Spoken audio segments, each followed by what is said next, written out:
glomérulo bastante extenso, largo, pesado. Yo lo he dividido en tres partes.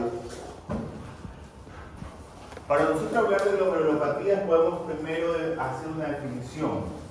¿Quién me puede dar una definición de glomerulopatías? Hace referencia a un daño o una lesión al glomérulo. Ya. Y este puede presentar, este daño puede estar simplemente a una inflamación, puede como una inflamación. Y ahí es que hace mención cuando hay una inflamación, se le denomina glomerulonefritis. Ya. Y bueno, y la clasificación puede ser primaria o secundaria. Ya. ¿Quién más? ¿Quién más puede dar una definición? Acotando lo que dijo el compañero, la primaria afecta netamente al riñón, al glomérulo, y la secundaria va a ser por enfermedades sistémicas. Ya, muy bien. ¿Quién más? Las glomerulopatías son enfermedades que afectan al glomérulo, alterando ya sea su función o estructura. Muy bien. Entonces, para esto nosotros nos hemos podido ver ya esta parte. Esto ya es algo que ustedes ya lo vimos cuando vimos lo que es la parte de anatomía, fisiología. Sabemos que este es un glomérulo. Dentro del glomérulo tenemos lo que son las entidades principales, que son la barrera de filtración, como ya ustedes lo saben, y que dentro de las barreras de filtración existe un espacio denominado espacio de Botman, de la cápsula de Botman, y células de sostén, o células denominadas células mesangiales, ¿ya? Para que podamos determinar. En la gráfica superior volvemos a ver lo mismo, la gráfica de la barrera de filtración con el podocito, la membrana basal, el epitelio fenestrado, y vemos también lo que son las células mesangiales. Volvemos a ver las células mesangiales. ¿Por qué vemos esta estructura? Porque es la que vamos a ver en la anatomía patológica, las diferentes diferenciaciones de las mismas, ¿no? Hablamos ya un poco del síndrome nefrótico. Nefrítico no lo vamos a volver a mencionar porque ya netamente lo vimos cuando hablamos nosotros de la diferenciación entre los dos. Y hablamos de glomerulopatías, como muy bien ustedes lo dijeron, no es otra cosa que una afectación del glomérulo en estructura y función, ¿ya? Y que su entidad puede ser muy heterogénea, tanto en manifestación clínica, etiología o evolución del paciente. Y que para esto se clasifican en primarias y secundarias. Primarias, como muy bien lo definieron, es la lesión del glomérulo. Y secundarias, ¿qué hace o qué enfermedad generó esa lesión del glomérulo? Por ejemplo, un lupus eritematoso sistémico generó una glomerulopatía membranoproliferativa o membranosa, ¿ya? Entonces la lesión primaria es la membranosa, la glomerulopatía membranosa, y secundaria debido a un lupus eritematoso. Que la etiología va a ser variada, puede ser en base inmunológica, puede ser esta base inmunológica puede ser desencadenada por lesiones, pueden desencadenar lesiones glomerulares, puede ser causada por procesos infecciosos o propiamente por procesos genéticos de alta índole. Y para esto nosotros la podemos definir que hay mecanismos inmunológicos. Que los principales mecanismos inmunológicos encargados de la modificación o de la alteración de estos son dos tipos de linfocitos, los linfocitos B y los linfocitos T, que dan especialmente factores de permeabilidades vasculares, y que la mayoría de los procesos idiopáticos son servidos que mediante la administración de corticoides se den esta alteración o estas anormalidades de los linfocitos. Y que los linfocitos B son los encargados de generar la estimulación de los diferentes linfocitos T. Por ejemplo, para los que nunca han visto inmunología, las células T son células TELF1 y TELF2. Y que las células B son las prepulsoras de activación de los linfocitos T. Y que estos linfocitos B especialmente están dados mediante la activación de ciertos anticuerpos, especialmente los CD20, y que ciertos fármacos como es el rituximab son los que hacen bloquear estos receptores CD20 para evitar que se puedan activar los linfocitos T. Y que hay ciertos fármacos, como por ejemplo todo lo que son los inmunosupresores, debido a que los linfocitos B son los activadores y los linfocitos T son los efectores. Es decir, los que van a generar la agresión o la lesión. Ahora, estos linfocitos T van a ser mediados, van a ser bloqueados especialmente por todo lo que tengan que ver los inmunosupresores. ¿Ya? Entonces, esta es la abreviación por qué se utilizan corticoides, por qué se utilizan inmunosupresores. Porque predominantemente son un sistema, una alteración de tipo inmunológica. Y a esto también sumamos las afectaciones genéticas que tienen que ver con las estructuras, especialmente del podocito, como son las proteínas encargadas de generar la puerta o la brecha de entrada, como son las nefrinas, las podocinas, ¿ya? O las NEL tipo 1, tipo 2, que son las proteínas encargadas de abrir la compuerta para permitir el pase de ciertas sustancias. Y que si existe una alteración genética a nivel de esta producción de estas proteínas, van a llevar a un compromiso importante, ¿ya? Proteínas de adhesión o de anclaje son aquellas proteínas en el cual el podocito se ancla sobre la membrana basal, ¿ya? Y las proteínas que forman el citoesqueleto del podocito, como son la actina tipo 4. Entonces yo para esto, se ha visto que el dominio en la superficie de los podocitos están dados especialmente por las proteínas. Y que para estas proteínas nosotros tenemos lo que son las proteínas del diafragma, o las proteínas de la hendidura de filtración, como lo mencionan algunos libros. Las más importantes, hay aproximadamente 300 proteínas, pero las más importantes son las nefrinas, las cadeínas, las NEL tipo 1 y las tipo 2, que son las encargadas, y las podocinas, que son las encargadas de abrir las compuertas para permitir el pase de ciertas sustancias. Otras proteínas que también son encargadas de formar el citoesqueleto del podocito para que se mantenga de pie son las fibras de actina o las proteínas de actina alfa tipo 1, que son las encargadas de darle la forma al podocito. Y las otras proteínas que son de anclaje o de basales, que son todas las que tienen que ver las lamininas, encargadas especialmente de mantener el podocito o el pedicelo dentro del vaso y evitar el desprendimiento del mismo. Si existe una alteración a nivel de estas estructuras, va a generar especialmente alteraciones como son el desprendimiento podocitario, el aplanamiento podocitario o lesiones mucho mayores como son especialmente las de cambios mínimos. ¿Ya? Entonces, para esto yo tengo que clasificar las glomerulopatías primarias. Primarias, estamos hablando, volvemos a repetir, la lesión principal que existe en el glomérulo. Entonces, tenemos clasificadas en cambios mínimos, membranosa, focal y segmentaria, rápidamente progresiva, mesangiocapilar y otras glomerulopatías, como pueden ser especialmente las mesangiales o las endocapilares. Esta clasificación está basada en la afectación primaria, pero existen otras clasificaciones que podemos definirlas como clínicas, dentro de las cuales en el curso de la evolución, que pueden ser agudas, subagudas o crónicas, ya hablamos del tiempo en el que se instaura y de la lesión que puede llevar especialmente a la gran importancia a la enfermedad renal crónica preestablecida. Tenemos otra clasificación de tipo histológica que tiene que ver con la proliferación. Cuando yo hablo de proliferativas, a mí siempre se me viene a la cabeza que son la proliferación de las células mesangiales. Volvemos a lo mismo. Estos son las barreras de filtración y dentro de la barrera de filtración, en la parte externa, existen células mesangiales. Cuando hay afectación de las células mesangiales, especialmente por depósitos inmunocomplejos, nosotros las llamamos proliferativas.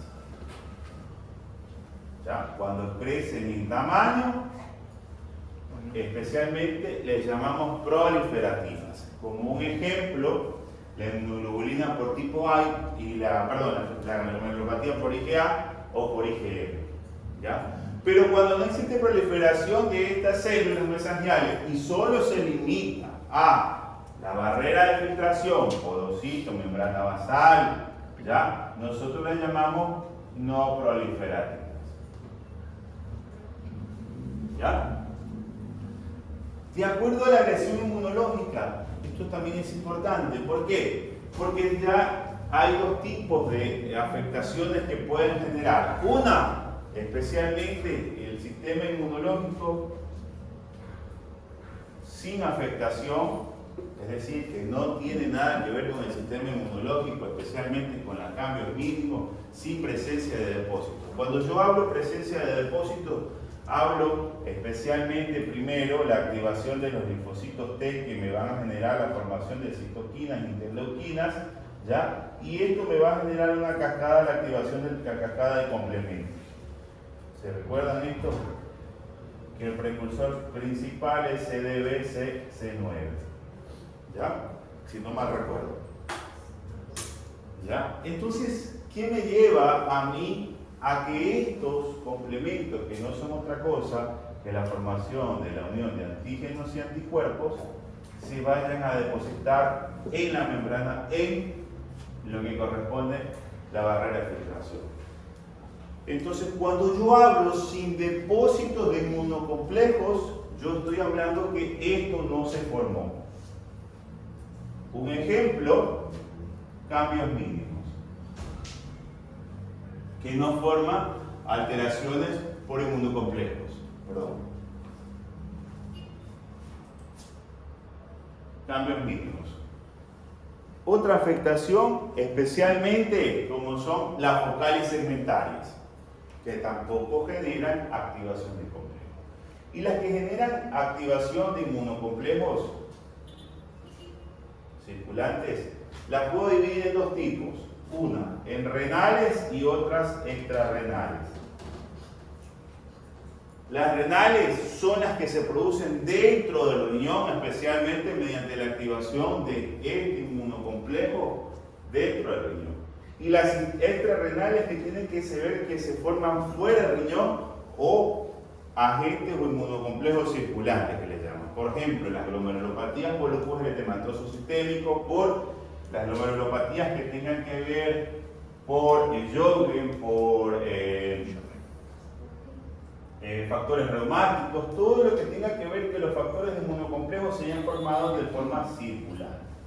Entonces, lo que hace sencillamente, como van circulando, se filtran a través de la membrana, se quedan y generan acumulación de inmunocomplejos. Existe otra clasificación de acuerdo a la presentación clínica. Yo puedo tener, por un ejemplo, proteinuria asintomática, hematuria asintomática. ¿Y por qué puede ser asintomática? Porque actualmente se define que la glomerulopatía, especialmente focal y segmentaria, en los pacientes obesos, en los pacientes con diabetes mellitus, en los pacientes hipertensos, tienden a generar una proteinuria no agresiva, sino progresiva. ¿Por qué en los cambios mínimos? Porque actualmente se ha podido definir que en los pacientes adultos hay alteraciones importantes que la de cambios mínimos es una proteinuria progresiva, no como en el niño que es masiva. ¿Ya? Igual que la IgA, ¿ya? Y que el síndrome nefrítico, una de las características de que es un cuadro muy bien marcado, como son las membranas proliferativas.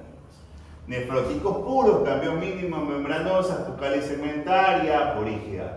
Y rápidamente progresivas cuando nosotros hablamos que la afectación me va a llevar a un deterioro de la función renal, como son especialmente las pausoinmunes, las mediadas por inmunocomplejos o las antimembrana basal.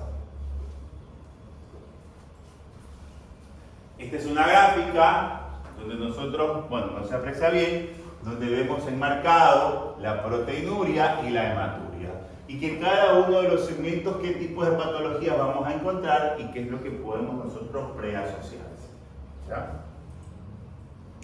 Que la lesión glomerular puede ser infecciosa, autoinmune, idiopática y que puede ser producir lesiones inflamatorias, resolutivas y que si en condiciones genéticas puede asociarse cualquiera de estas lesiones previas.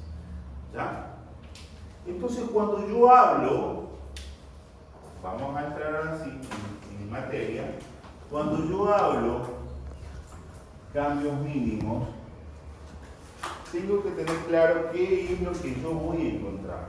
Tengo que sintetizar a qué me voy a enfrentar. Cuando yo hablo de cambios mínimos, una alteración de cambios mínimos, ¿qué se les viene a ustedes a la cabeza?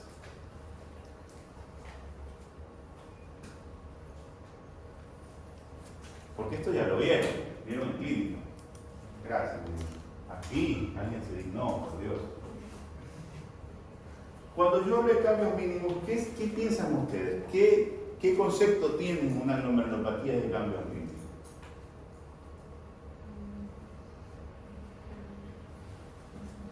Que es una podocitopatía. Es una podo. Citopatía. Es una podo. Entonces, ¿la afectación dónde está? En los podocitos. Entonces, a mí, yo me aprendí así. Cambios mínimos, la afectación es el podocito. Podocito es igual a una podocitopatía. Esto de hecho no es una glomerulopatía. Pero como está entre glomero es una podocitopatía. Sería una subclasificación. Y si hay podocitopatía, ¿qué tiene que haber? Podocituria. Podocituria.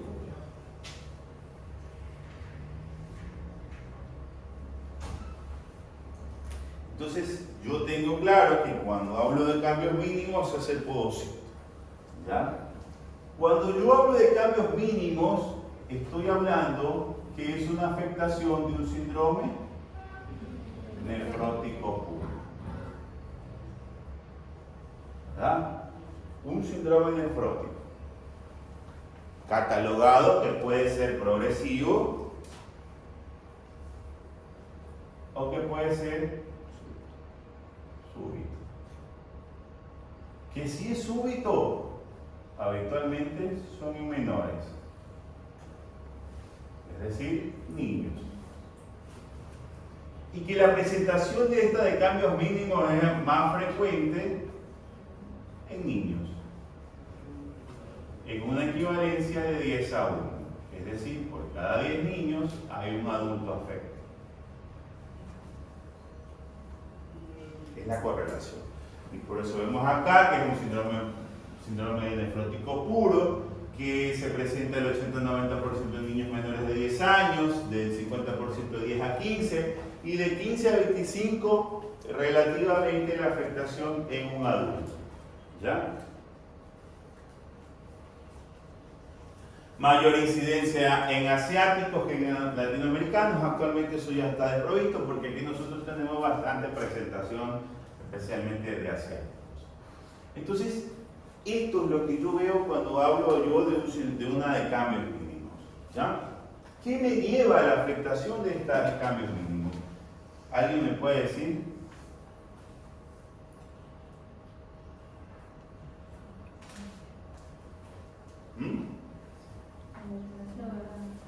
Decía que había una disfunción en la activación de los linfocitos T.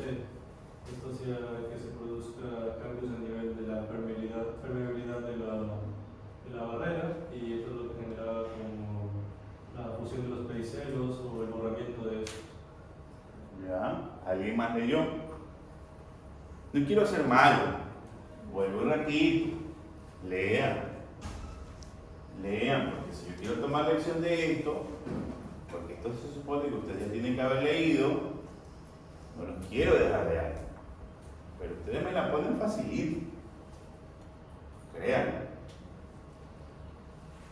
¿Cuál es la etiología?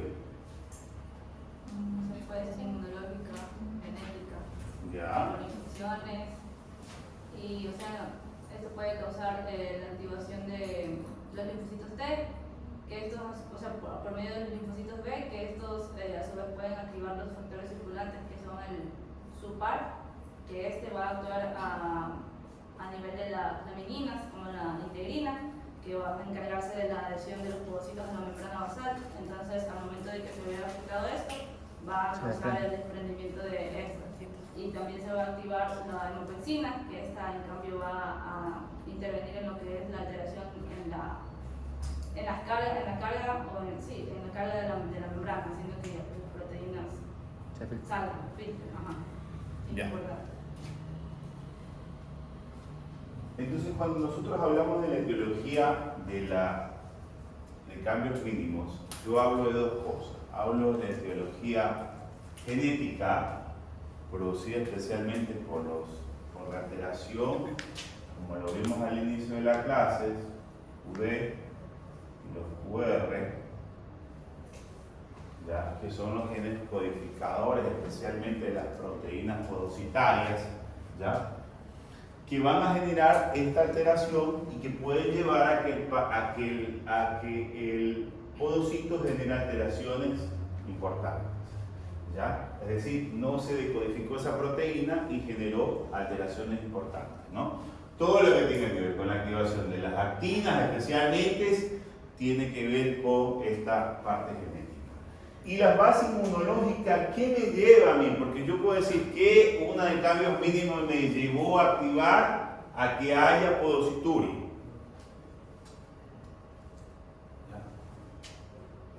¿Qué me llevó a mí la de cambios mínimos a que se active el sistema inmunológico? En pocas palabras. Puede ser el estrés, puede ser una infección, puede ser una reacción anafiláctica, cualquier proceso que active al sistema inmunológico. ¿Cuál es la principal línea de activación? Volvemos y repetimos. Los linfocitos B activan a los linfocitos T, y que los linfocitos T tienen una predisposición importante. No solamente a la activación especialmente de las activadoras o los segregadores de estas, como es el SUPAR, y a la hemopexina, sino que generan también la activación de los monocitos, que son la última línea o los asesinos importantes, como son los macrófagos. Entonces, miren dos cosas importantes. Estos factores circulantes combinados por la activación de los linfocitos y los polimorfos nucleares, o los mastocitos, o los macrófagos, como les quieran llamar, van a generar o van a segregar dos tipos de sustancias. Una, que son el SUPAR, que como lo dijo la doctora, que va a actuar especialmente a nivel de la beta-integrina, que es una proteína que va a generar anclaje del podocito.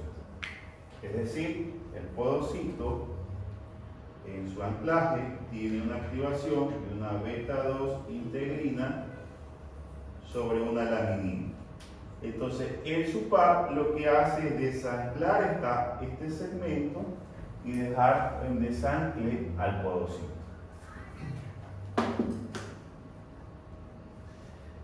Ese es uno de los principales mecanismos que producen el desprendimiento podocitario. El siguiente activación es la hemopexina. La hemopexina pierde la barrera aniónica negativa, como cuando ustedes dicen, tengo algo de grasa en el sartén y quiero sacarle la grasa, le pongo un antigrasante. Pasa lo mismo. La hemopexina especialmente lo que hace perder es la carga negativa de la membrana o de la barrera de filtración. Ahora, consecutivamente hay otra activación de otras células. El sistema inmunológico activa las células dendríticas. Estas células dendríticas son las principales precursores y formadores, especialmente de interleuquina 13, que actúa sobre el CD80.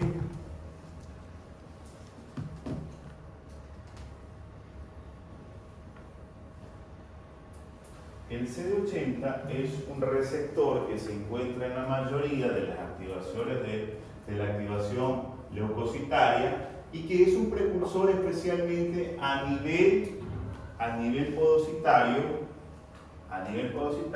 para deslutir ciertas proteínas, como son la podocina, como son la actina y como son la nefrina. Actúa sobre estas proteínas, generando una proteólisis y por ende una degradación. Es decir, pierde la compuerta, las aperturas de las compuertas y a la vez desprende el podocito. Entonces, cuando nosotros hablábamos de toda esta activación, nosotros podemos encontrar en orina ciertos precursores del CD80 y ciertos precursores como son la hemopexina. Si nosotros hacemos un dosaje de orina en el paciente, pero aquí en Ecuador no lo hacemos, ¿ya? Entonces, ¿qué pasa acá? Todas estas alteraciones, especialmente de las beta-integrinas, de las interleucanas, de las rodosinas y todas las afectaciones, me lleva a algo importante que es el borramiento pericelar. ¿Ya? Esta patología, en su mayoría, se ha asociado a un linfoma de característica, es el linfoma de Hodgkin. ¿Ya? Se encuentra frecuentemente asociado. Todos pacientes que tienen linfoma de Hodgkin tienen proteinuria y predominantemente son de cambios mínimos. Entonces nosotros vamos a ver una estructura normal del podocito cuando se genera la activación de complejos citoquinas, deterioros de la activación, se hace el borramiento y por ende el desprendimiento pericelar. El desprendimiento del podocito, hay podocituria en el paciente y hay escape de grandes cantidades de proteínas y a la vez también de hematíes, porque al destruirse por completa la barrera de filtración, hay escape también de eritrocitos, como lo vamos a ver. Entonces, ya dicho esto, nosotros nos vamos a ir al siguiente evento, que es ¿qué voy a encontrar en este paciente? ¿Qué es la característica? Si yo hablo de un síndrome nefrótico puro, hablo de proteinuria, hablo de hipoluminemia, hablo de edema, hablo de viscosidad, aumento de la viscosidad vascular, ¿ya? Algunos autores hablan que hay presencia de hipertensión exactamente por la activación del SARC, ¿ya?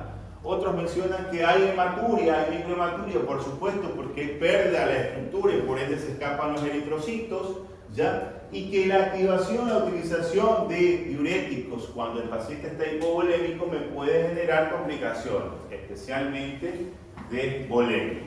Es más susceptible a las infecciones, ya lo sabemos porque es un síndrome nefrótico, tiene dislipidemia, ya lo sabemos porque tiene síndrome nefrótico, hipercoagulidad, también lo mismo, y que el 40% si no es manejado correctamente va a presentar un fallo renal agudo.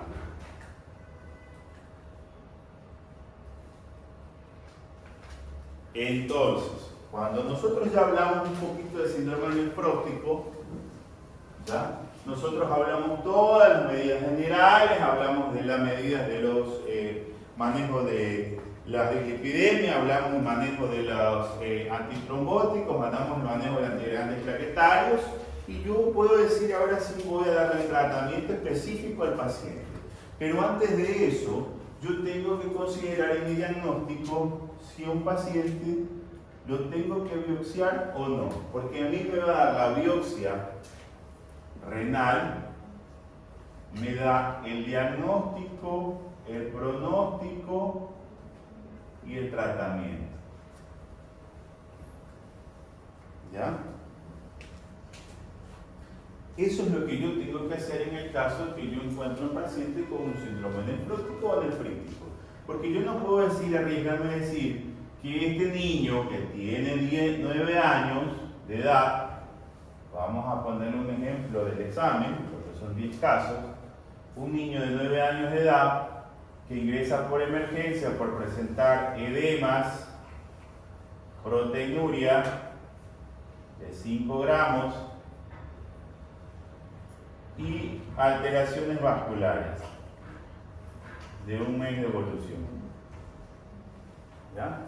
Entonces yo sé que en mi cabeza este paciente, en el examen que le voy a pedir, hay albúmina de 1, hay colesterol de 400, hay lípidos LDL por encima de 200, hay alteraciones de ácido base, que van algunos casos con ácido base, con una acidosis metabólica refractaria, ¿ya? Y que presenta combinado con una acidosis respiratoria. Entonces, este paciente ¿yo qué hago con este paciente? ¿Qué tengo que pedirle? ¿Qué tengo que hacerle? ¿Ya? Y cuando llego yo al diagnóstico de que es un síndrome nefrótico, ¿tengo que biopsiarlo o no tengo que biopsiarlo? Y viene el interrogante, porque ayer decía una compañera de ustedes, decía, pero es que el niño no se lo biopsia. Sí se lo biopsia. ¿Por qué? Porque cuando yo hago una biopsia, la primera biopsia renal, es una biopsia virgen. Es decir, que este paciente nunca le han puesto ni corticoides, no le han dado medicación ni nada. ¿Ya? ¿Por qué es una biopsia virgen? ¿Por qué? Porque voy a dar el diagnóstico definitivo de qué es lo que estoy encontrando. Yo no puedo decir que un síndrome nefrótico de un niño es una de cambios mínimos, porque puede ser la evolución del cambio mínimo en una focal y segmental. Entonces, al dar el diagnóstico definitivo, doy el tratamiento a que voy a seguir al paciente, porque yo no de lujo le voy a dar un corticoides al paciente. ¿Ya? Y si el paciente hay una corticoresistencia o no hay un adecuado tratamiento, el paciente va a persistir una proteinuria.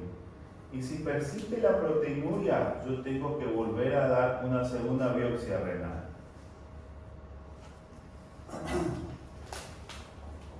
Porque yo tengo que definir qué pasó con este paciente. La evolución. Está evolucionando mal. Entonces, en la segunda biopsia renal ya es un paciente manipulado y más que el diagnóstico que me va a dar es el pronóstico de este paciente.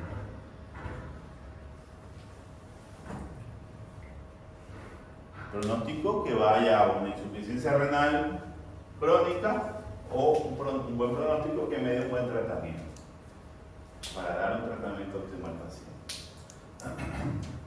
Entonces es importante que al paciente pediátrico hay que biopsiarlo, que la mamá, que el papá, que el nefrólogo del mejor del mundo, que no, que así dice, mi criterio es biopsiarlo, porque es la única manera de poder saber a qué me estoy enfrentando y cuál es el tratamiento que yo le voy a dar.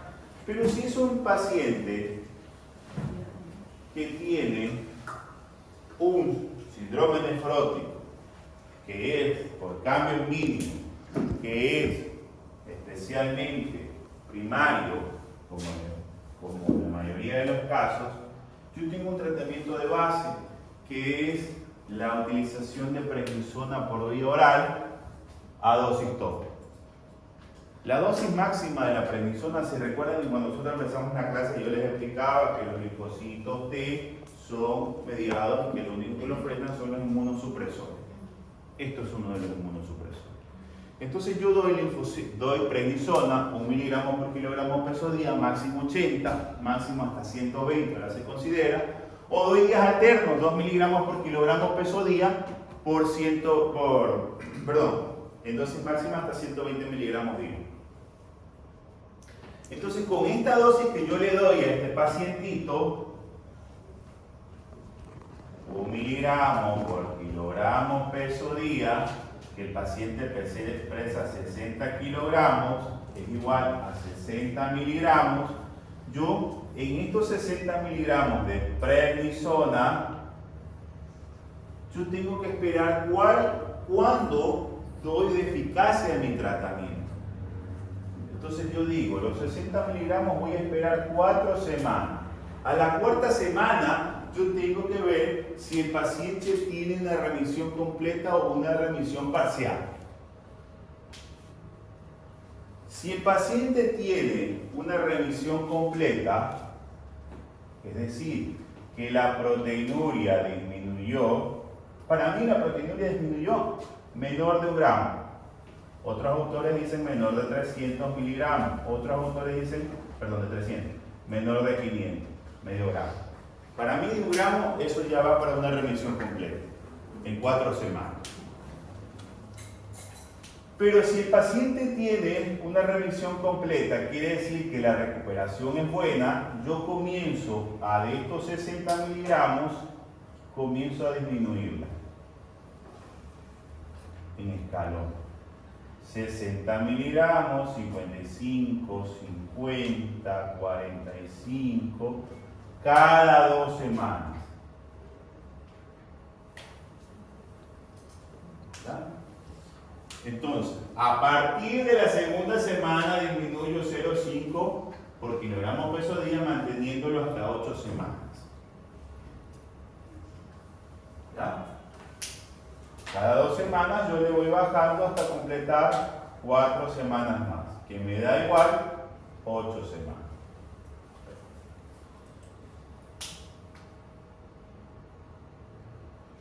Pero si el paciente no alcanza la remisión completa, que esa es la otra fase, en la 4ª semana yo vuelvo a valorar y el paciente tiene una remisión parcial.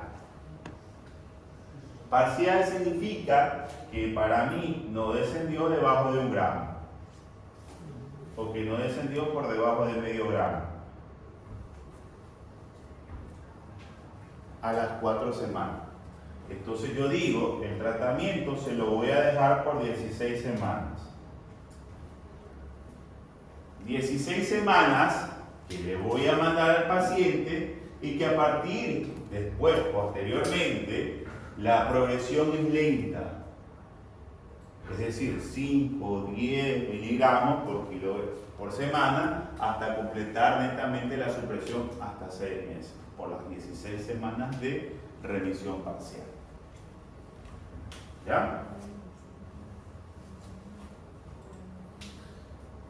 ¿En qué pacientes yo no puedo utilizar corticoides? Pacientes que pueden estar contraindicados, los diabéticos, porque ya saben que le va a generar una hiperglicemia.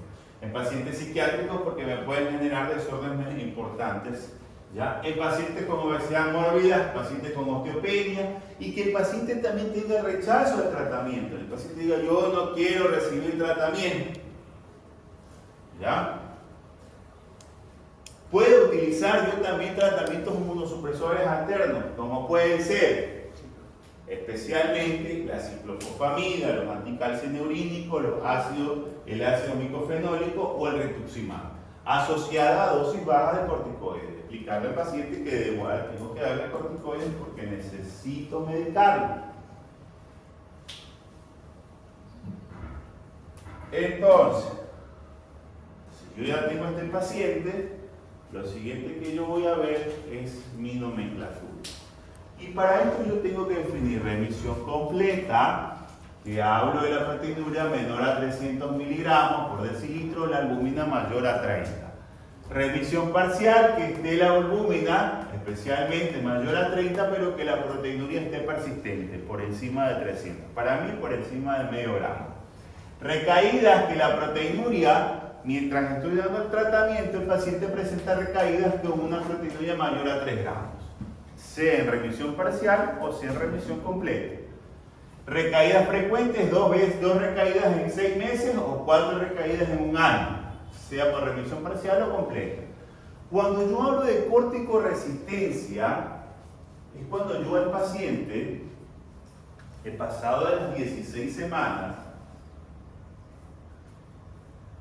a dosis de 1 miligramo por kilogramo peso día, y el paciente sigue teniendo proteinuria. Sigue teniendo proteinuria. Cuando yo hablo, esto es corticoresistencia, corticodependencia. Cuando yo hablo de corticodependencia, cuando yo en la fase de disminución, es decir, si le doy 60 miligramos y le voy bajando a 50, 40, a 30, y en este descenso el paciente me presenta una proteinuria.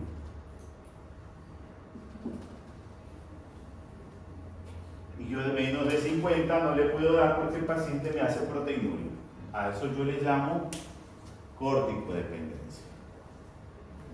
¿Ya? Entonces, cuando nosotros tenemos este tipo de patologías, nosotros tenemos que tener que cuando existen recaídas frecuentes o que el paciente presente alteraciones de una recaída muy importante, puedo cambiar a ciclosporina. ¿Por qué lo hago? Con preservar la fertilidad, porque es una patología que frecuentemente se encuentra en niños. Entonces mi objetivo es darle tratamiento para evitar que el paciente o la niña o el niño no presente alteraciones de fertilidad. Y tenemos como son las ciclosporinas. Ciclosporina especialmente de 3 a 5 miligramos por kilogramo peso día dividido en 2 dosis diarias con un dosaje del fármaco. Aquí yo lo que voy a hacer es un dosaje del fármaco. El dosaje está entre 150 a 200 nanogramos durante 3 meses. Y que a partir del tercer mes comienzo a bajar la dosis de 100 hasta 150 nanogramos por ml. Lo mismo que el tacrolimus. Estos son anticalcinurínicos. 0.05 o 0.1 con una dosis nivel sanguíneo entre 5 y 7 por 3 meses y a partir de los 3 meses comienzo a descender entre 4 a 6 nanogramos.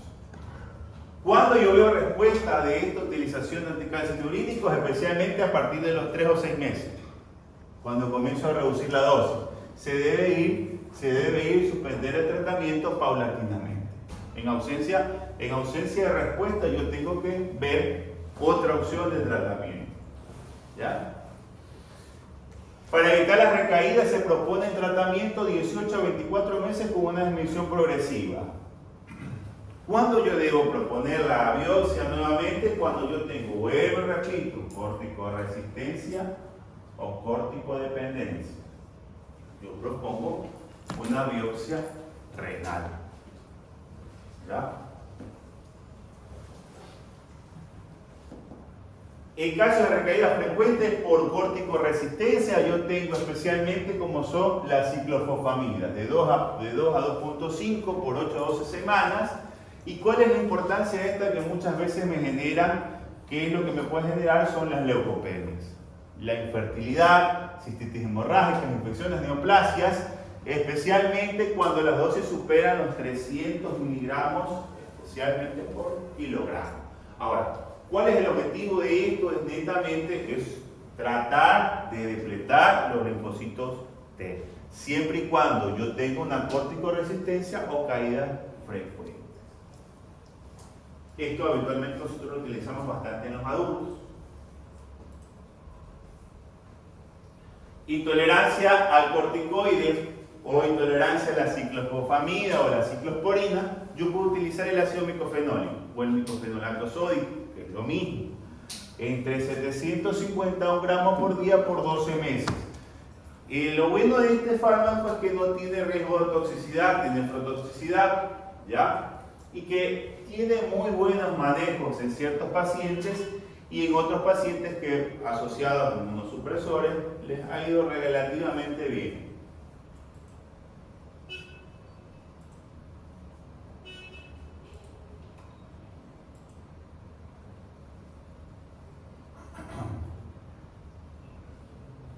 Y por último tenemos el rituximab. El rituximab no es otra cosa que la depresión de los linfocitos B. ¿Qué es lo que va a hacer? Evitar que el linfocito B active el linfocito T para que genere todo este problema. ¿Cómo yo lo puedo asociar? Como coadyuvante a mi inmunosupresor. Corticoide, inmunosupresor más rituximab.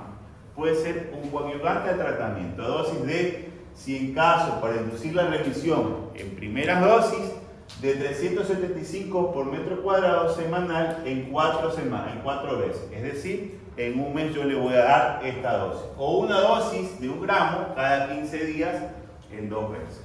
Esto por primera vez. Pero si en caso ya hay recidivas, el paciente ha tenido recidivas y yo ya le he dado al paciente rituximab, pues tengo que aumentar la dosis. Pues una dosis única con disminución progresiva del corticoide y del inmunosupresor para ver si solo hasta que se regule el brote, ¿ya? Hasta que baje la proteinuria, en pocas palabras. O la dosis de 1 gramo, igualmente con disminución progresiva del corticoide o del inmunosupresor hasta que se dé el brote. Corticoresistencia, se debe realizar la biopsia para revaloración de tratamiento y pronóstico. Conclusiones. La mayoría de cambios mínimos que debutan en pacientes adultos son córticos sensibles. Recaídas aisladas responden bien a los corticoides en caso de recaída frecuente o córticodependencia altilocalcineurínico, especialmente como pueden ser la fosfamida, ciclofosfamida, la ciclosporina o el ácido micofenólico. ¿Ya? El rituximab como alternativa de tratamiento, la corticoresistencia, se sugiere la presencia de lesiones focales y segmentales. Por eso es que yo tengo que hacer la biopsia. Hasta el 40% de los pacientes adultos pueden generar insuficiencia renal aguda reversible. Las complicaciones habituales del tratamiento son pocas. La línea de mejora de identificación de los biomarcadores, especialmente que en pacientes que se manejan los corticoides tenemos que tener mucha vigilancia para evitar las complicaciones posteriores, especialmente como pueden ser las hiperglicemias. ¿Qué yo voy a encontrar en la biopsia? En la biopsia yo no voy a encontrar a la microscopía óptica nada. Voy a encontrar un glomérulo normal. Algunos autores mencionan que se presentan en gotitas de grasa. Yo en mi vida he visto gotitas de grasa y algunos por eso propusieron nefrosis lipoide. Nunca he visto. Para mí el glomérulo ahí está normal. En la inmunofluorescencia, que es la técnica para ver qué tipos de complejos circulantes se encuentran en la superficie del podocito o la membrana basal glomerular, no se va a encontrar nada. La inmunofluorescencia es negativa. Se puede encontrar inmunoglobulinas que pueden estar asociadas, como pueden ser las inmunoglobulinas G, la inmunoglobulina M o la inmunoglobulina E, que pueden ser pequeñas cantidades en el depósito del mesange, por la reacción que está sucediendo. ¿Qué me da en la microscopía electrónica? Lo que yo voy a ver, esto es un podocito normal, esto es, una barrera de filtración con su podocito, membrana basal y epitelio fenestrado, normal. Y miren esta acá. Acá hay borramiento pedicelar, pérdida de las estructuras, membrana basal y el endotelio. Totalmente perdido. Entonces, lo que yo voy a ver en un pacientito es borramiento de los pedicelos, desprendimiento pedicelar, y prácticamente todas las estructuras que parecían esto están totalmente perdidas. ¿Entendido hasta ahí, chicos? ¿Preguntas?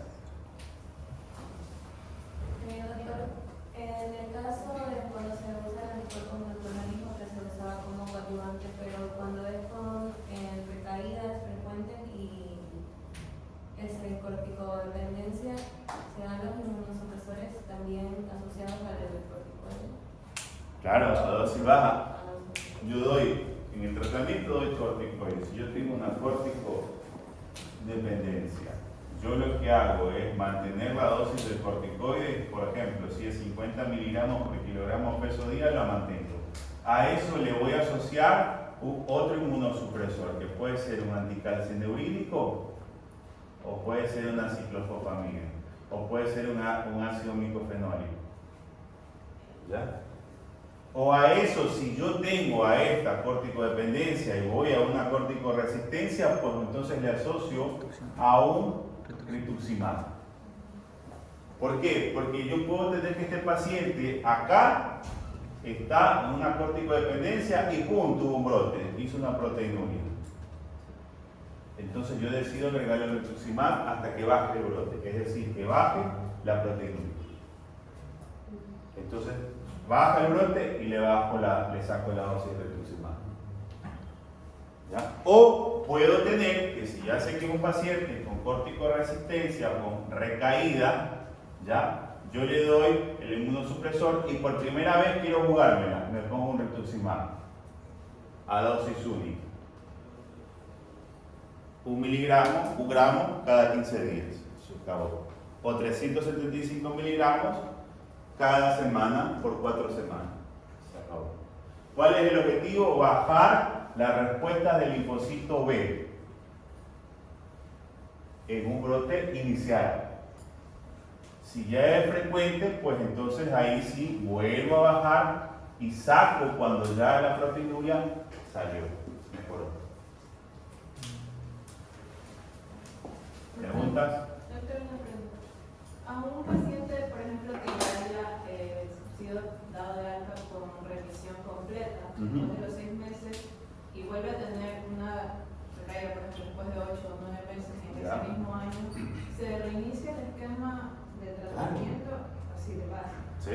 prednisona otra vez. Sí.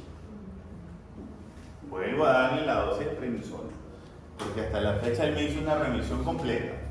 Quiere decir que la remisión completa, el paciente se curó. El paciente se curó. Como la mayoría de los ecuatorianos no les importa un huevo, y le dijimos, señor, por favor, cuídese de las infecciones, señor, por favor, no trate de consumir, señor, por favor, evite el estrés, el paciente volvió a hacer una recaída. ¿En ese caso se volvería a hacer biopsia? ¿O ya? No, porque es una recaída. ¿Cuándo les dije yo que tenía que hacer biopsia? Cuando fallaron. Cuando hay corticoresistencia.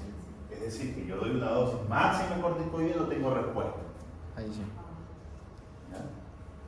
Entonces, esto es una recaída que tuvo el paciente. Entonces, vuelvo a dar corticoides. Espero las 4 semanas. Vuelvo a esperar las 4 semanas. Si hay remisión completa, lo dejo y comienzo a bajar la dosis. Si es una remisión parcial, pues entonces tengo que darle por 16 semanas. Si en esas 16 semanas, en las primeras 8 semanas no tengo respuesta, pues entonces agrego otro inmunosupresor. Y como yo quiero bajarle pronto, pues la reacción de entrada, como es una recaída, de entrada le pongo rituximab.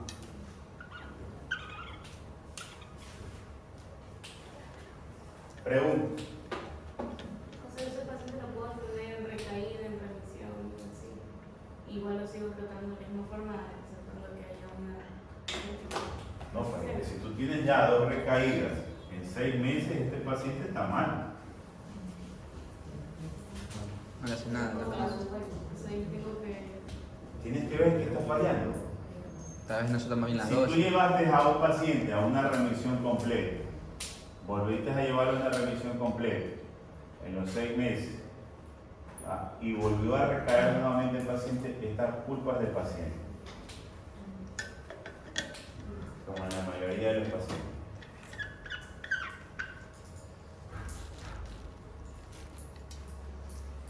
Entonces, el tratamiento lo estás dando bien, el problema es el paciente. Entonces, de ahí yo lo que tengo que ver es mandarle una dosis continua, o mandarlo cada 6 meses, o cada 3 meses controlado. Porque el paciente está, el problema es el paciente.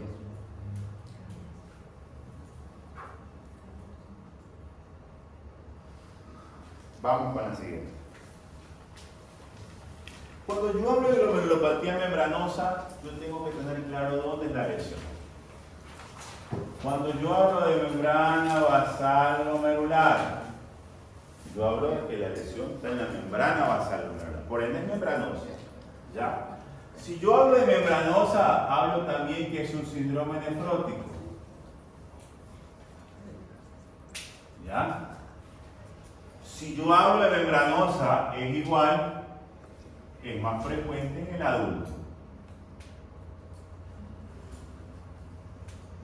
¿Ya? De 10 a 1, 10 adultos a un niño. ¿Ya? Y es una de las patologías más frecuentes entre la tercera y quinta década de la vida. Es decir, que si yo tengo un síndrome nefrótico, los pacientes como ustedes, yo sospecho una membranosa. Así no estén en el rango de tercera a quinta década de la vida. Que es una de las patologías que se asocian a neoplasias. Especialmente cáncer de pulmón, especialmente de colon, especialmente de riñón, especialmente de mamas. Es decir, que si yo tengo un síndrome nefrótico en un paciente entre la cuarta década, es adulto, síndrome nefrótico súbito, yo tengo que buscar un tumor.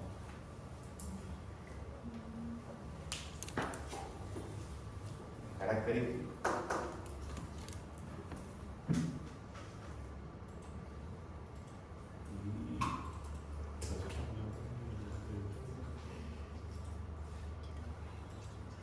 ¿Sí te aprendí? ¿Qué pasó? ¿Se fue de suspensión?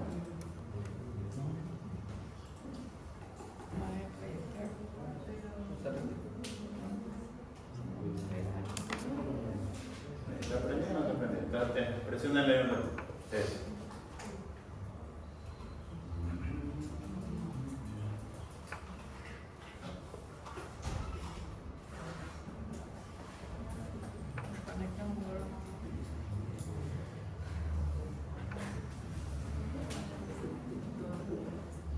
No, pero sí está ahí en verde. En verdad, ¿está prendido o no? Está prendido, pero Está no. en verde. Está suspendido.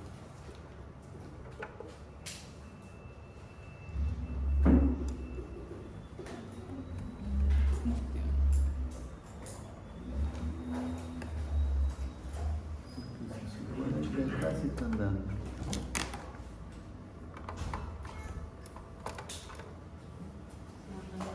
A ver. Sí, se quedó así. Ayer también se quedó así un rato. Pero, qué raro. Está suspendido.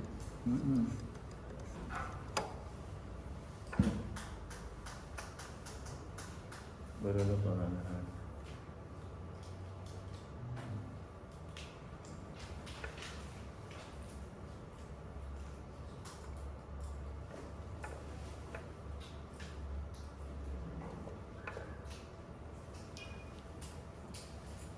Bueno. Aprovechamos el. ¿Ah? Desconectamos, ¿no? Sí, desconéctala porque no sirve.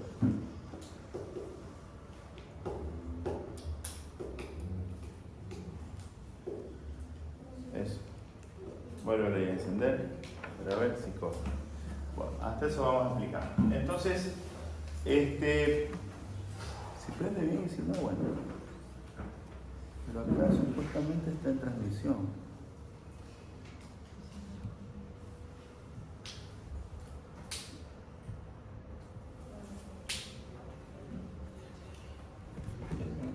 Espérate, déjame.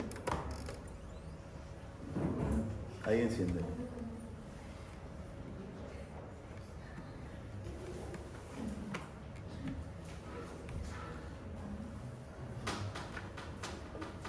Bueno, entonces, sigamos.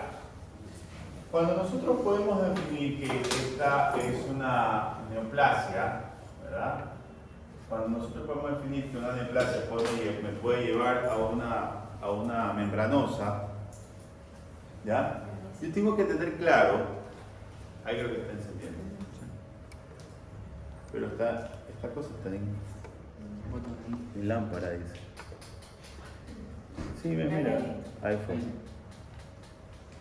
Está suspendido, ¿ya? Ahí fue.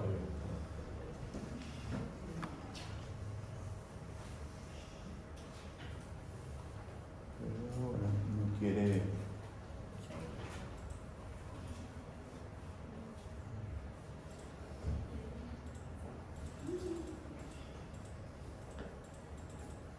Bueno, entonces tenemos que la causa principal de la cuarta quinta década de la vida es causada especialmente por depósitos de antígenos específicos y anticuerpos que se depositan en la membrana basal glomerular. Dice, esta enfermedad responde entre el 25 al 35% de los síndromes nefróticos adultos y bueno, del 1 al 9% en niños, ¿no? El pico ya hablamos entre la tercera y quinta década de la vida, esta aquí yo le puse cuarta, pero ya este año se modificó, ¿ya? En antes esta patología se llamaba nefritis de Heymann. El doctor Heymann era un alemán que agarró unas ratas y les inyectó cierto factor inmunológico, especialmente que hizo que estas ratas generaran un síndrome nefrótico, especialmente, pero lo que él pudo encontrar que no fue en el podocito, porque antes se creía que el podocito se afectaba y había proteinuria.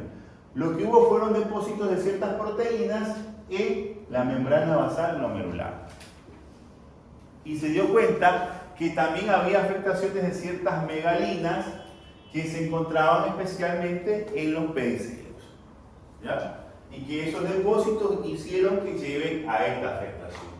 Luego ya para el 2022, ya hay un antígeno autoinmune prenatal, genera un estudio en el cual agarran lo que son unos conejos y les inyectan un precursor o una inmunoglobulina materna a todos estos conejos, y que estos conejos desarrollaron una afectación de una proteinúria, un síndrome nefrótico al nacer, ¿ya? Y que generaron y mencionaron en este estudio que la glomerulopatía membranosa también se puede presentar en pacientes al nacer por el depósito de ciertas inmunoglobulinas, como son la inmunoglobulina G, ¿ya?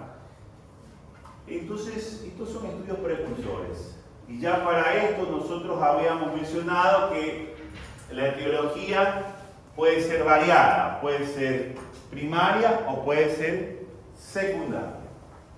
Entonces, cuando nosotros hablamos que la etiología es primaria, quiere decir que esta patología, aquí lo que yo hablo es inmunocomplejos. ¿Por qué se da? Por depósitos de inmunocomplejo en la membrana basal glomerular. Esa es la característica. Estos inmunocomplejos pueden ser primarios o pueden ser secundarios, de acuerdo a la etiología. Primario, especialmente la mayoría de las series, especialmente los anticuerpos procedentes de los antígenos del podocitos, como son especial, dentro de los cuales el antiplas 2. El antiplas 2 es un receptor, es así la palabra, receptor PLAS 2. Este es el receptor. El receptor PLAC2 es un receptor de fosfolipasa A2 secretora que se encuentra principalmente en el pie pedicelar. ¿Ya? Este receptor genera, cuando hay una alteración, genera un anticuerpo. Que en representación sería el antiplas, el antirreceptor de la fosfolipasa 2 secretora. Entonces, este anticuerpo generado por alguna alteración a nivel del pie pedicelar hace que se depositen, un ejemplo, este es el podocito, aquí viene la membrana basal glomerular. Estos receptores que estaríamos hablando, que están ubicados aquí, generan anticuerpos. Y estos anticuerpos se van a ir a depositar en este sitio. Para que me puedan entender, ¿ya? Entonces, este depósito de anticuerpos son los que me van a generar a mí la afectación primaria.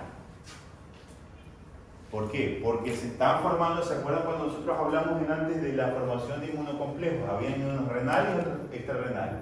Estos son los renales. ¿Ya? Por depósitos de inmunocomplejos, aquí puede ser, ponle así, anticuerpos antígenos. Y los últimos precursores que son C5b, C9, de la cascada de complemento. ¿Ya? También puede ser congénita, como ya lo hablamos, primaria pero congénita. Es decir, que se hablaba mucho de que la madre daba ciertas inmunoglobulinas G al feto, y que estas inmunoglobulinas G generaban, con deficiencia de anticuerpos de antipeptidasa neutra, se presentan en el podocito y sensibilizan a la transferencia de inmunoglobulina G antifetal. Es decir, que la deficiencia de ciertas de esta antiendopeptidasa neutra generaba que en el feto se generaba, esta deficiencia de la madre generaba en el feto que estas inmunoglobulinas ataquen a la endopeptidasa fetal y produzcan depósitos de inmunocomplejos a nivel de la membrana basal glomerular. ¿Ya?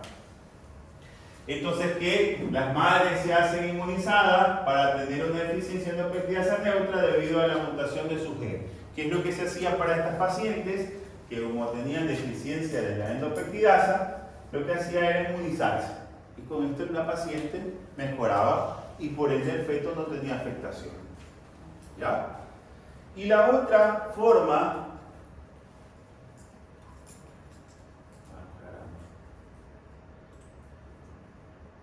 esto es lo mismo que estábamos hablando ahorita, y la otra forma es la secundaria. ¿Ya? Es la secundaria. La formación de anticuerpos inmunes, especialmente, ¿ya? Es la presencia de inmunocomplejos a nivel subepitelial. Y que las infecciones cuando son más frecuentes, especialmente en infecciones, tumores, como vemos cáncer de colon, estómago, pulmón, melanomas, linfoma. Fármacos, enfermedades sistémicas, ¿ya? Que pueden llevar a una afectación de formación de inmunocomplejos y por ende depositarse en la membrana basal glomerular. Oh, cuidado con las preguntas de exámenes, vayan a llorar, por eso les explico. ¿Ya? En los pacientes como en África, por haber mucho grado de nutrición, había niños que se pegaban directamente en la urea de la vaca y se vieron que generaba proteinuria debido a una ceroalbúmina bovina. Entonces, ¿qué hicieron estas personas? Hicieron que retiren o que se suspende este alimento y el paciente o los pacientes mejoraron considerablemente, ¿ya? Debido al depósito de inmunocomplejos a nivel de la membrana basal. La etiología, como les habíamos dicho, se asocian a neoplasias del 5 al 10% de las membranosas, del 10 al 20% son nefritis lúpicas, el 7% tratados especialmente por fármacos o en ausencia de los mismos, y que esta es otra patología que se asocia, vuelvo y repito, a tumores y a infecciones especialmente de hepatitis B. Ojo con eso, infecciones dadas por hepatitis B.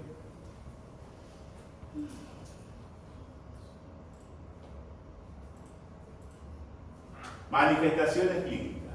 La manifestación clínica característica, ¿ya?, de las idiopáticas más de 30 años de edad, entre 80 y 95%, quinta década de la vida, la presentación es un síndrome nefrótico puro, en el 80% de los casos. ¿Que se asocia a hematuria? Sí, porque este depósito de inmunocomplejo, que puede ser subepitelial o subendotelial, si es subepitelial y si es subendotelial. ¿Ya? Si es subepitelial es primario, si es subendotelial es secundario. Si crece esta característica, lo que va a hacer es deformar la membrana basal glomerular. Al deformar la membrana basal glomerular, la característica es nuevamente que va a presentar hematuria. ¿Se asocia a hipertensión? Claro, porque es un proceso de una proteinuria. ¿Ya? Otra cosa, puede ser una proteinuria sintomática, porque por ejemplo un paciente con hepatitis B no me va a hacer un síndrome nefrótico inmediato. Un paciente con un tumor no me va a hacer un síndrome nefrótico inmediato, va a ser progresivo. Pero la lesión es importante porque es el depósito de inmunocomplejos en la membrana basal glomerular. Puede generar trombosis de la vena renal en gran magnitud, especialmente en un 20%, y el grado de afectación puede llevar a insuficiencia renal crónica en un 20%. Ya lo vamos a ver. ¿Qué le pido al paciente? Proteinuria, todo lo que pedimos en el síndrome nefrótico, ¿ya? Todo lo que pedimos en un síndrome nefrótico, como lo vimos en la clase pasada, y nosotros podemos pedir precursores como son el anticlas 2. Aquí no hay. Estamos abajo. O precursores de la cascada de complemento C5b, C9, que me está indicando que es una fase activa del paciente. Tampoco lo tenemos acá. Y si sospecho que es una predisposición genética, producida especialmente por ciertos genes, especialmente en pacientes asiáticos, como pueden ser los japoneses, ¿ya? Ojo, en la forma idiopática o en la forma primaria, yo no encuentro asociado ni a crioglobulinas, ni a ANA, ni a ANCAS, ni a factores reumáticos. Ojo, cuando yo no encuentro nada de eso, yo digo este paciente es primario. ¿Ya? Porque si yo encuentro cualquiera de esos factores, yo estoy diciendo que ese paciente es secundario. ¿Ya?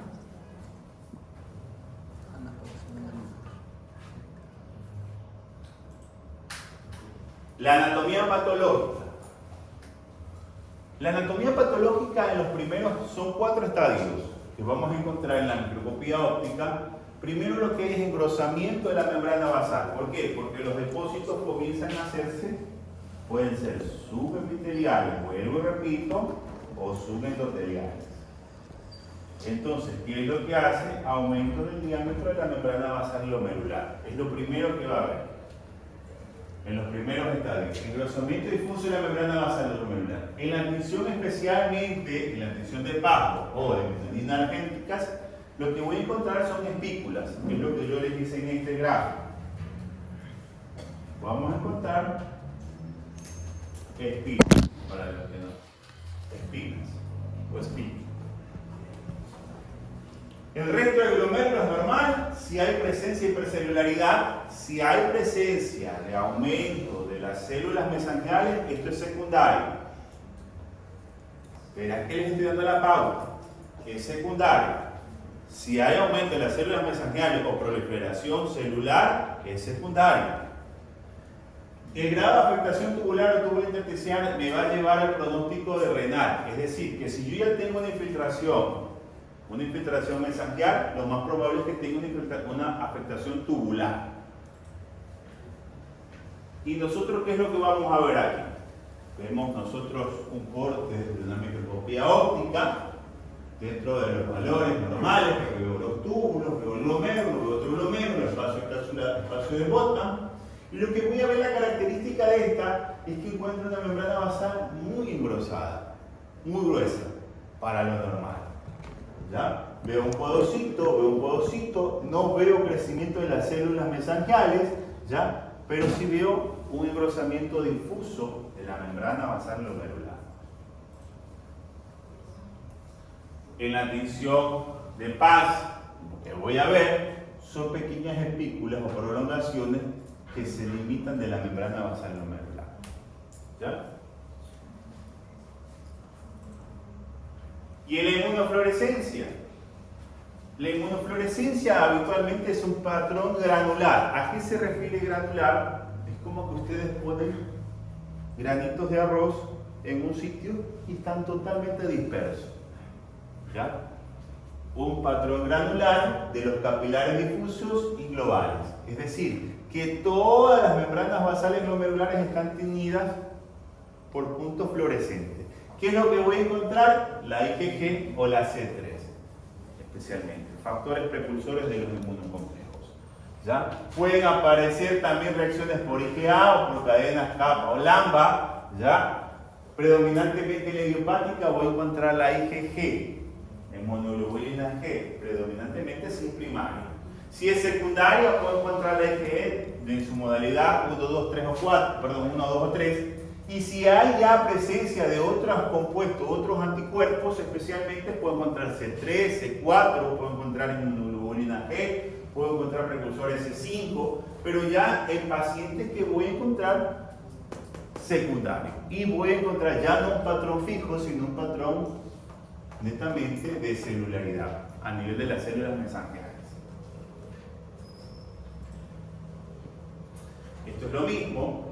En el estadio 1 yo voy a encontrar engrosamiento de la membrana basal glomerular con las espinas. El segundo, prolongaciones importantes, engrosamiento. Y tercero, cuarto, la esclerosis total de la membrana basal glomerular. Esta es la clasificación anatomopatológica de los estadios.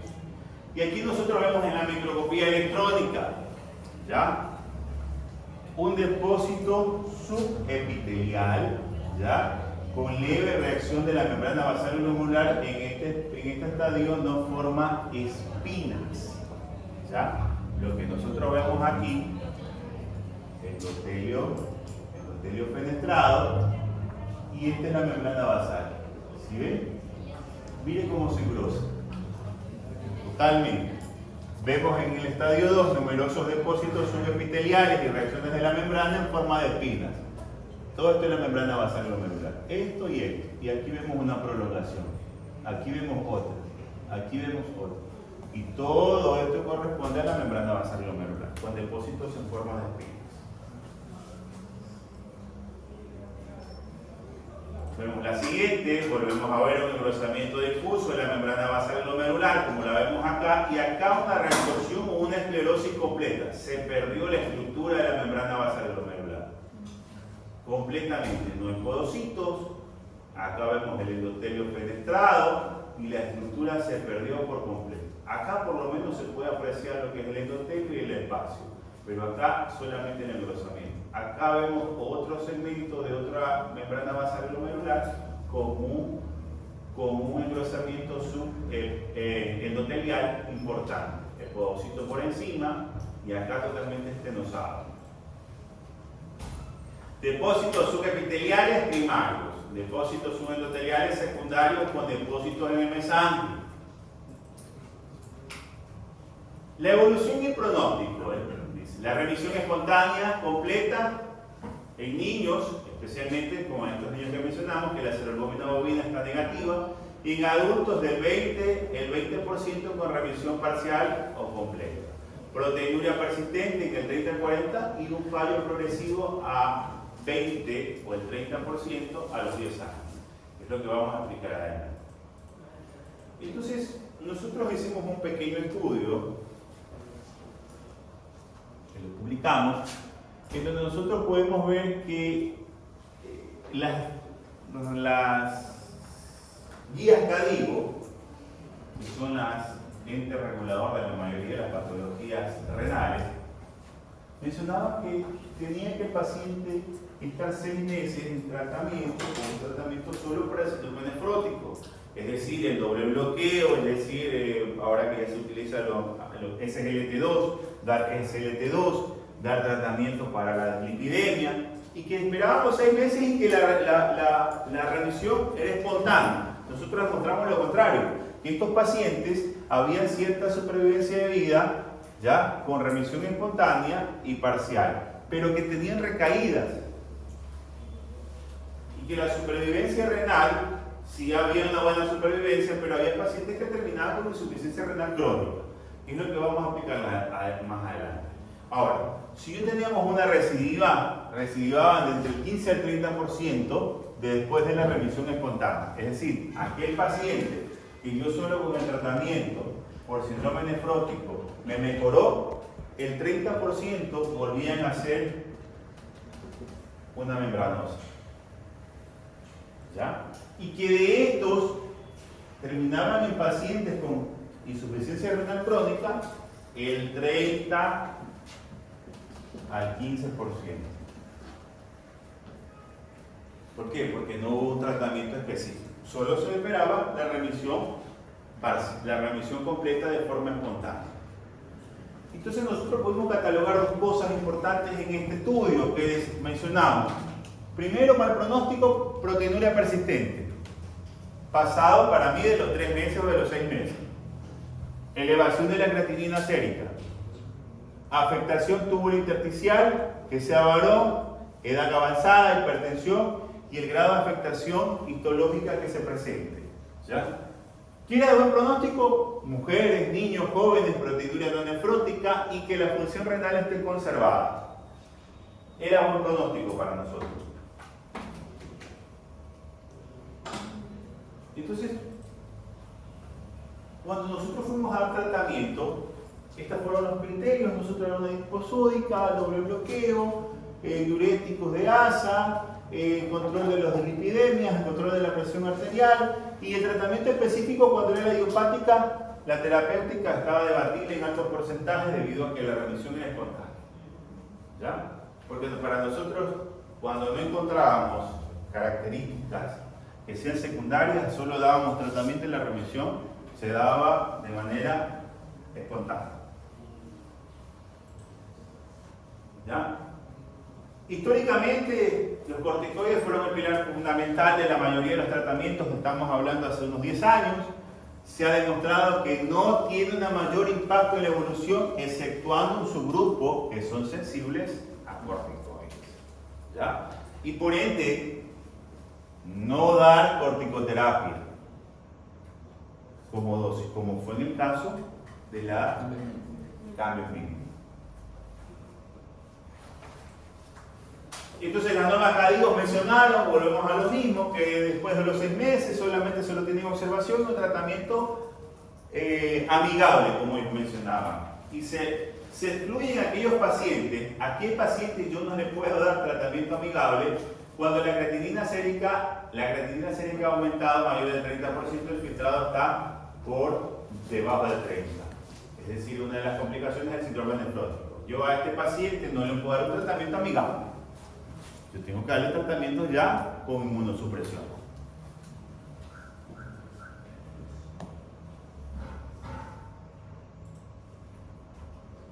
Y vuelve a las normas CADIGO, lo mismo, que deben ser anticoagulados. Esto es lo mismo para los pacientes que son de síndrome nefrótico. ¿Ya? Entonces, para esto, ya había muchos estudios, y uno de los estudios fue el del doctor Ponticelli, en el año 1995. Ponticelli es un italiano que él hizo un estudio, creo que de los más largos, 10 años de seguimiento a los pacientes. Creo que fueron entre 200 a 300 pacientes que siguió Ponticelli. Y Ponticelli dice que él les dio a estos pacientes el tratamiento de él con una remisión entre completa y parcial del 89 versus el 47% que fue el último estudio que se hizo. ¿Ya? Y que la mejor sobrevida renal fue del 92 versus el 60% en los antiguos estudios. Netamente versus dar un componente placebo. Entonces Ponticelli, y creo que sigue siendo uno de los más utilizados, yo lo sigo utilizando, define el tratamiento de la siguiente manera.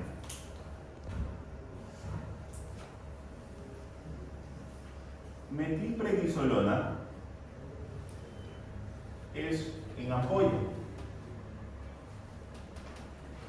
La metilprednisolona la dividió en 1 gramo el primer día, 1 gramo el segundo día, 1 gramo el tercer día. ¿Ya? Y que el cuarto día le cambió a prednisona. Es decir, que la prednisona le envió 0,5 miligramos por kilogramo peso día. ¿Ya? Ese fue el primer punto.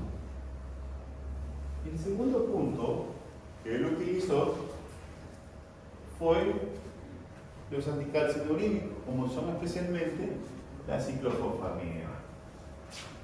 Entonces, él utilizó ciclofosfamida. Aquí la dosis se sigue manteniendo igual, de 1.5 a 2 miligramos por kilogramo peso día. Y esto yo le daba al paciente por vía oral. Y esto yo le daba al paciente por vía oral. Esto yo le daba al paciente por vía endovenosa. Entonces, Ponticelli dice que a su paciente esto le dio el corticoides en los meses impares. 1, 3 y 5. Y que en los meses pares, 2, 4 y 6, le dio el otro inmunosupresor. ¿Ya? Le dio el otro inmunosupresor. Entonces, ¿qué dijo Ponticelli? Que en el mes 1 yo le di, lo hospitalicé por 3 días. Por 3 días le di las 3 dosis, 1 gramo, 1 gramo, 1 gramo. Y que al cuarto día le cambié por vía oral. Al siguiente mes le di ciclofosfamida todo el mes. ¿Ya? Al siguiente mes volví a repetir hospitalizarlo por 3 días y le volví a dar la prednisona por viagra. Y que estos pacientes consideraron una sobrevida renal del 92%. Es decir, que no cayeron en insuficiencia renal. Entonces, para esa fecha, era uno de los mejores estudios que se había hecho. En el 2007 salta otro estudio que es con la ciclosporina, tiene menor complicaciones, un estudio de 51 pacientes a dosis de 3.5 miligramos por kilogramo peso día, más prednisona a dosis de 0.5. Pero que la remisión no la alcanzó porque le llegó solo al 75, Ponticelli tuvo el 87. ¿Ya? Y tras la observación de las 72 semanas, persistían en remisión. Todavía no había una remisión completa. Entonces el estudio no fue malo. ¿Ya? Pero se toma en consideración. Tacrolimus. Ya para vuelta en 2017 lanzamos otro estudio con el tacrolimus como monoterapia en las nefropatías membranosas, y lo que mandan a dosis de 0.5 miligramos día, separado en 2 dosis por 6 meses y luego es retirada de forma lenta paulatinamente. ¿Ya? La remisión la obtuvieron en el 94%, superior a Ponticelli, a los 18 meses frente a 35 que fueron los que le dieron placebo. Es decir, 25 pacientes que fueron versus los controlados 23 por 18 meses. ¿Ya? Fue muy bueno, pero el problema de tacrolimus es que muchas veces generaba complicaciones importantes, especialmente neutropénicas. El ácido micofenólico igualmente se daba tratamiento similar al tratamiento micofenolato versus el corticoide. En vez de la ciclofosfamida se daba el micofenolato con el régimen de Ponticelli a 41% y los resultados fueron conservadores. No se da como tratamiento como monodosis el micofenolato, sino utilizado a dosis de corticoide. Y el rituximab vuelve a saltar, especialmente en los ACTI-CD20, en pacientes trasplantados, que la remisión se daba por 4 dosis y que había una ayuda un 60% en 23 pacientes. O en pacientes que se daban por más de 4 dosis, por más de 24 meses, en 6 meses. Especialmente esto en pacientes que son trasplantados. ¿Ya? Esto es lo mismo. El objetivo principal es mantener la proteinuria por debajo de 3.5, que es el objetivo de todo. Entonces, las normas CADIGO ya la clasificaron y mencionaron que la observación, si es idiopática, observarlo por 6 meses y darle tratamiento. Para mí no, porque ese paciente va a ser recidivo. ¿Ya? Para mí hay que entrarle de una con tratamiento. Y que la remisión espontánea es del 30%, y el 70% no hicieron remisión espontánea. Y que es catalogado como categoría expectativa 1B. Para mí no es. ¿Ya? Si persiste la proteinuria en ramo nefrótico y que se encuentre la filtrado glomerular menor a 30, yo le doy Ponticelli, el esquema. O le doy lo que es el tacrolimus a dosis por 12 meses, ¿ya? Y retirar de forma gradual, que es el que tuvo el 88% de efectividad. Si no dan tratamiento, si la creatinina es mayor de 3.5, el filtrado menor de 30, lamentablemente, porque el paciente ya presenta una insuficiencia renal. ¿Ya? Entonces, no sirve como monoterapias, especialmente dar los corticoides o el micofenolato, y no se recomienda el rituximab en pacientes que no son trasplantados. Pacientes trasplantados sí se recomienda.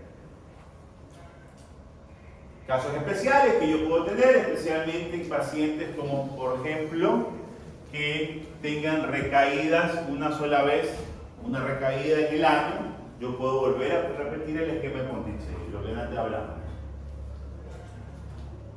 Pacientes trasplantados, las recidivas entre el 10 al 40%, ¿ya? La prioridad de esto especialmente no está clara porque no se encuentra el antiplásmico. Más bien se sospecha que es un deterioro del flujo sanguíneo renal que lleva al deterioro de los mismos.